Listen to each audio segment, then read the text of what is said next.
She called me old and useless. That's what she said, word for word, as security stood behind me, waiting to escort me out of the building I'd practically built from the ground up.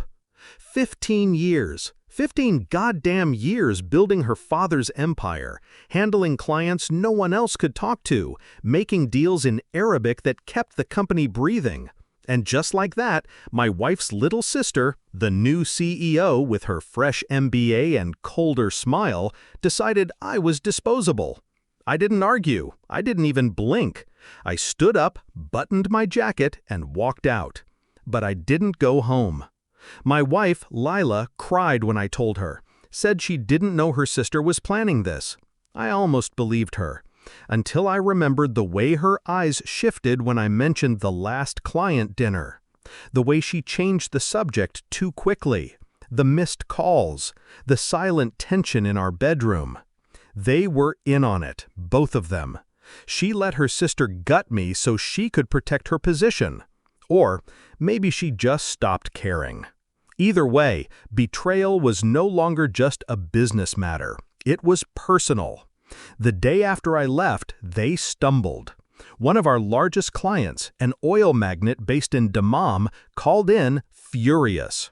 No one in the company could understand his dialect. No one could negotiate like I could.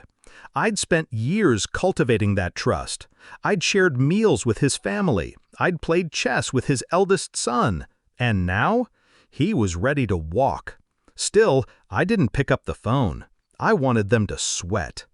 I spent the next week watching, listening. I hired a private investigator, not the loud kind, the silent shadow kind.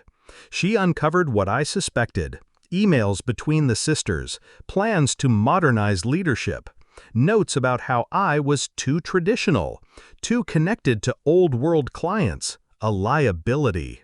They were shifting focus to Western partnerships, flashier, shallower. But they underestimated legacy. And me. Over the years, I'd built quiet power. I wasn't just the Arabic-speaking liaison. I was the reason those clients trusted the company. Every contract had my fingerprints on it. More than that, I had relationships. Real ones. Ones that didn't die with a resignation letter. So, I made calls. Personal ones. I didn't ask them to leave the company.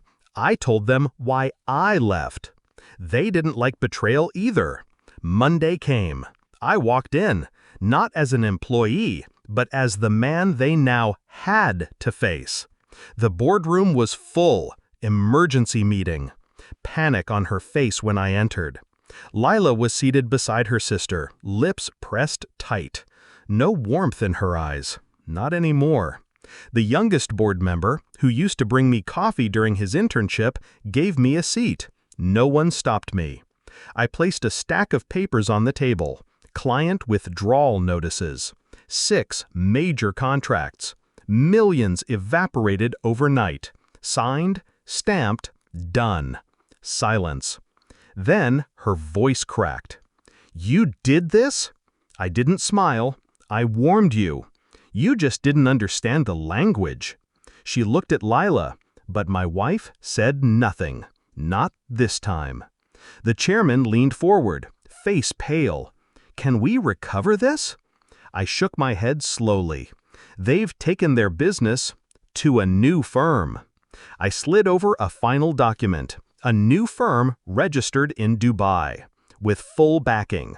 And every client they lost, I gained. They fired me on a Thursday. By Monday, I'd taken the heart of their empire. I watched the sisters unravel, one trying to salvage pride, the other choking on her silence. The board was already talking succession. Investors don't like instability or arrogance. I left before the final vote. Outside, the sky was burning gold. My phone buzzed, a message from the client in Dammam. "Mabruk! I told you, loyalty always wins."